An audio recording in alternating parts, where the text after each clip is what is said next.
18세기의 영국의 정치가 중에 한 명인 윌리엄 윌버포스라는 사람이 있었어요. 윌리엄 윌버포스라고 하는 분은 태어날 때부터 금수저로 태어났어요. 영국 최고 상류층에서 태어났기 때문에 뭐 부러울 거 없이 살았던 그런 사람이고, 오히려 너무나 넉넉하기 때문에 사교계, 노는 거 이런 거 좋아하고 도박 이런 거 즐기다는 그런 좀 잘못된 일반 금수저의 전형이었어요. 근데 이분이 예수님을 만났습니다. 그렇게 방탕하게 살다가 예수님을 만나서 자기 삶의 의미를 찾게 됐어요. 이렇게 살다 죽는 게, 이거 쓰다가 죽는 게 이게 인생의 의미가 없는 거구나, 아무것도 아닌 잘못된 삶이구나, 가치 없는 인생이구나를 알고 내가 어떻게 하면 이 금수저를 갖고 살아갈 수 있을까, 하나님의 영광을 위해서 이렇게 하다가 당시에 영국에 있었던 노예제도를 폐지하는 데 앞장서게 됐습니다. 그래서 정치가가 되고 결국은 영국 노예제도 폐지를 이루었어요. 미국으로 치면 이제 링컨 같은 분이죠. 근데 처음에 원래 그런 사람이 아니었어요. 근데 예수님 만나고 삶의 목적과 방향과 의미가 바뀌었어요. 정말 복되고 의미 있고 가치 있게 살았죠. 망한 인생에서 행복한 인생, 진실된 인생, 복된 인생으로 완전히 바뀐 사람이 된 거예요. 저희가 오늘 읽은 본문, 짧은 이 본문 속에 우리는 이 금수저의 의미를 찾아요. 누가 금수저인가 잠깐 찾아볼 거고요. 그리고 금수저는 어떻게 기도해야 되는가, 이 내용을 이 윌리엄 위버포스의 그 삶과 대조하면서 잠깐 생각해 보려고 합니다. 오늘 저희가 읽은 본문 29절 먼저 보시면, 여호와의 도는 정직한 자에게는 산성이다, 이렇게 표현하고 계시죠. 반대로 행악하는 자에게는 멸망이다. 산성과 멸망은 다른 의미처럼 보이나 다른 이야기처럼 보이나 같은 이야기고 다른 내용이죠. 여호와의 도, 하나님 말씀이고 또 하나님 백성이 걸어가야 될 길입니다. 성경 안에서 표현하는 여호와의 도는 정직한 자에게는 산성이라고 말씀하시는데, 하나님 말씀이 그 사람을 보호한다는 의미겠죠.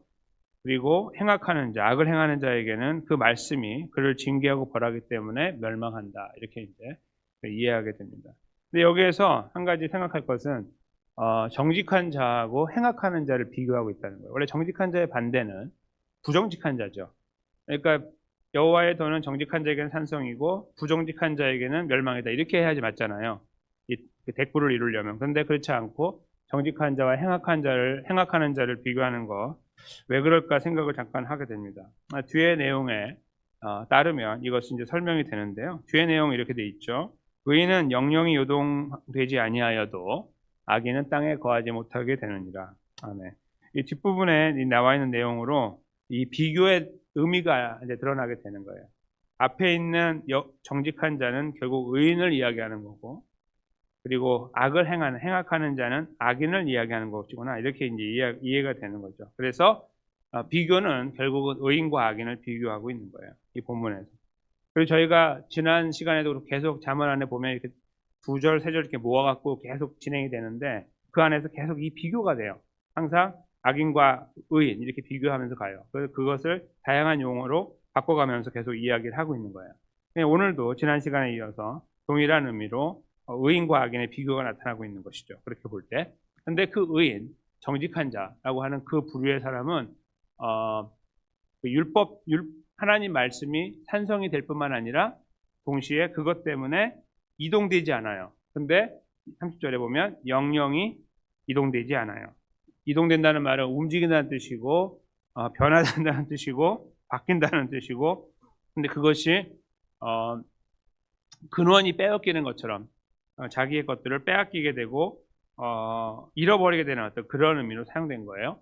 그리고 반대로 30절 뒷부분에 보면 악인은 땅에 거하지 못하게 된다. 그러니까 땅에 거하지 못하는 것과 움직이는 것과 이게 의미가 같은 거죠. 그러니까 움직이지 않게 되면 땅에 거하게 되고, 움직이면 땅에 거하지 못하게 되잖아요. 그러니까 움직이지 않으니까 땅에 거하고, 의인은 움직이니까 땅에 거하지 못하게 되는 거예요.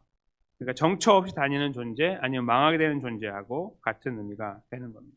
그래서 저희가 이 본문 안에서 첫 번째 떠오르는 것은, 여호와 하나님 말씀을 따르는 정직한 자는 의인이고 그는 행복한 삶을 살게 되는구나, 안정되고 복된 보호받는 삶을 살게 되는구나 알게 되고, 반대로 반대편에 있는 행악하는 자 또는 악인은 그와 정반대의 길을 가게 되는구나를 여기서 확인하게 되는 것이죠.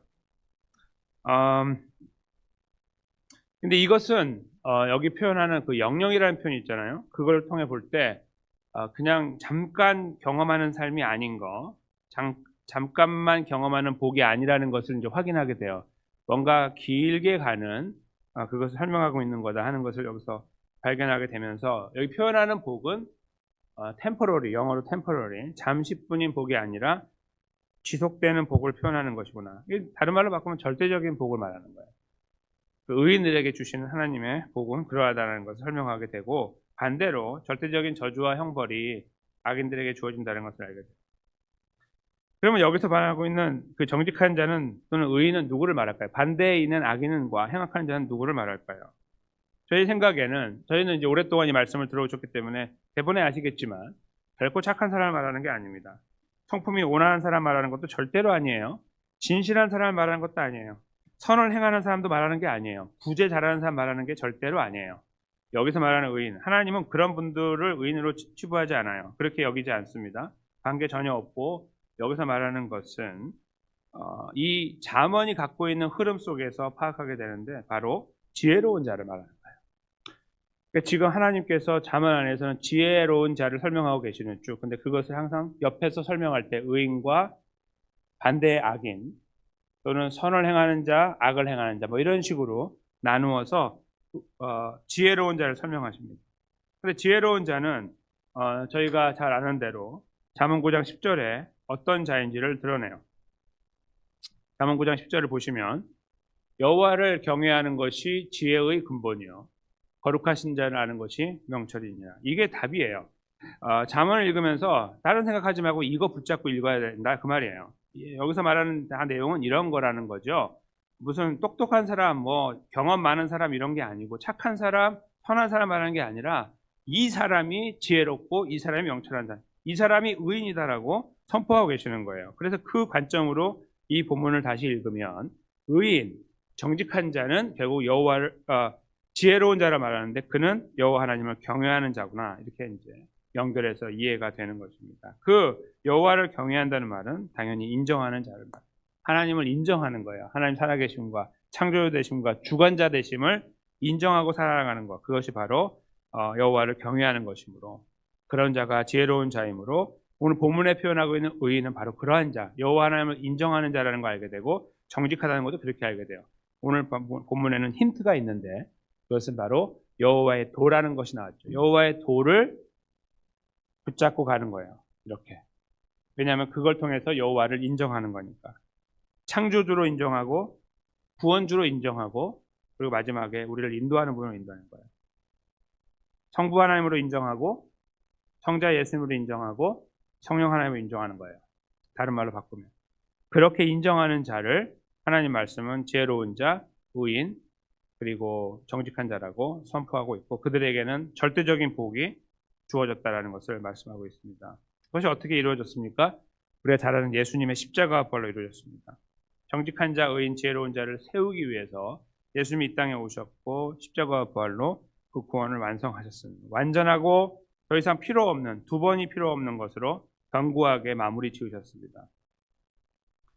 그렇다면 여러분과 제가 어떻게 정직한 자와 의인과 지혜로운 자가 될 수 있었습니까? 여러분과 저에게는 아무런 근거가 없었습니다.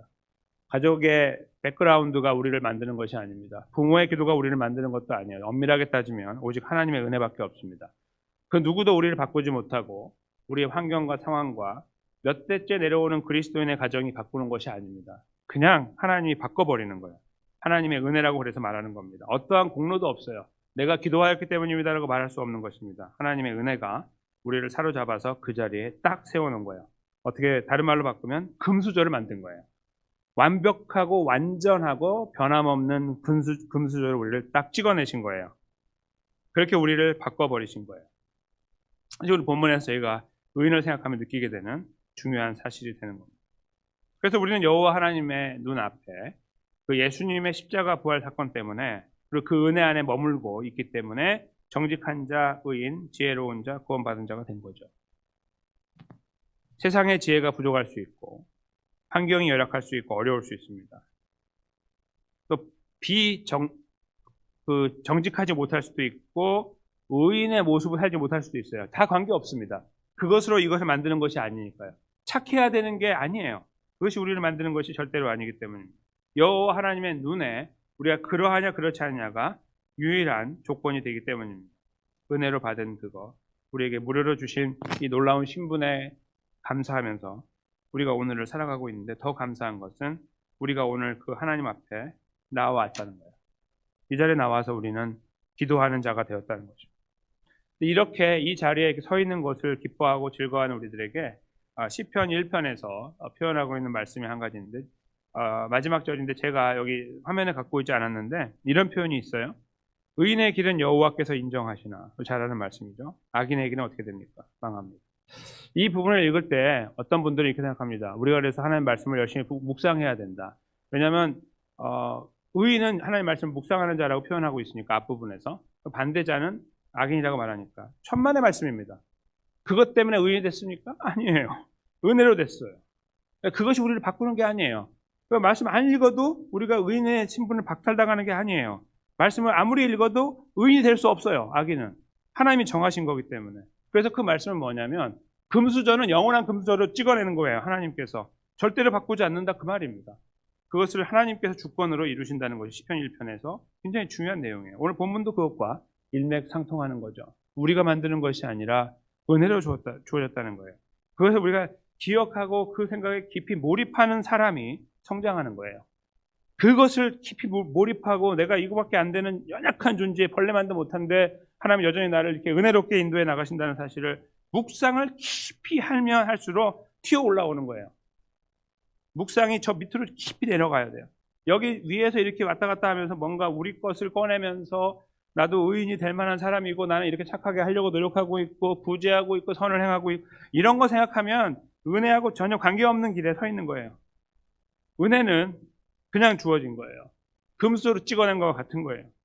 태어날 때부터 금수저는 그냥 금수저로 살잖아요. 그것과 같은 거예요. 우리는 그런 신분을 허락받은 겁니다. 하나님의 은혜.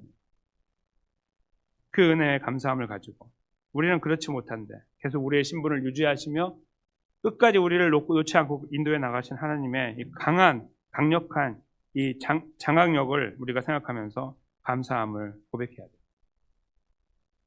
기도할 때마다 우리가 무엇이기에 이런 은혜를 우리에게 주셨는가를 생각해야 돼요. 시간이 지나면 지날수록 깊어져야 되는 거예요. 그 고백이. 시간이 더 가면 갈수록 가슴을 쳐야 되는 거예요. 너무 자세하게 보이니까. 옛날엔 잘 안 보였는데 지금 시간이 지나면 더 잘 보이거든요. 작은 부분까지 말씀을 알다 보면 얼마나 이것이 내가 이 말씀 앞에 얼마나 부족하고 연약한 존재인가가 더 많이 드러나거든요. 이상해요. 시간이 가면 갈수록 드러나게 돼 있는 거예요. 더 주님께 가까이 가는데 더 드러나는 거예요. 그러니까 은혜가 커지는 거죠. 은혜가 커지는 거예요. 시간이 가면 갈수록.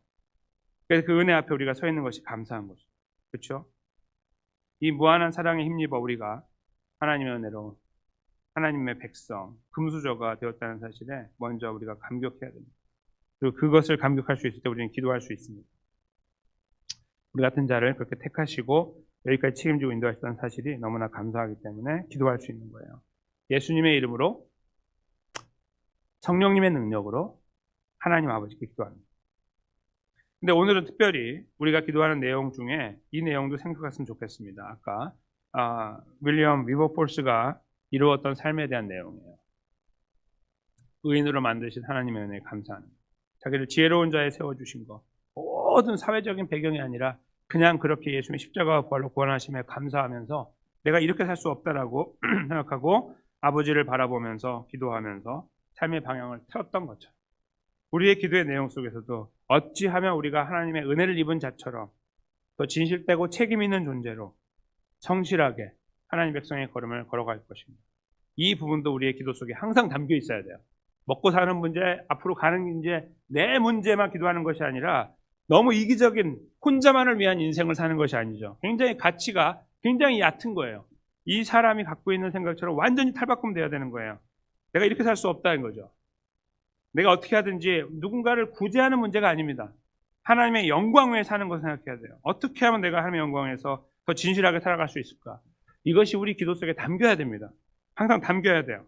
그리고 담겨있는 기도와 더불어 우리가 기도하는 모든 문제를 예수님의 이름으로 힘입어 하나님 아버지께 아뢰는 하나님의 선하시고 기뻐하시고 온전하신 뜻이 우리 삶에 이루어질 것을 소망하면서 그것을 기대하면서 기도하는 자리에 있어야 된다는 말입니다. 여기 계신 모든 분들 저를 포함하여 오늘 이 기도의 자리에 섰을 때 다시 한번 베푸신 은혜를 바라보고 감사하기 원합니다.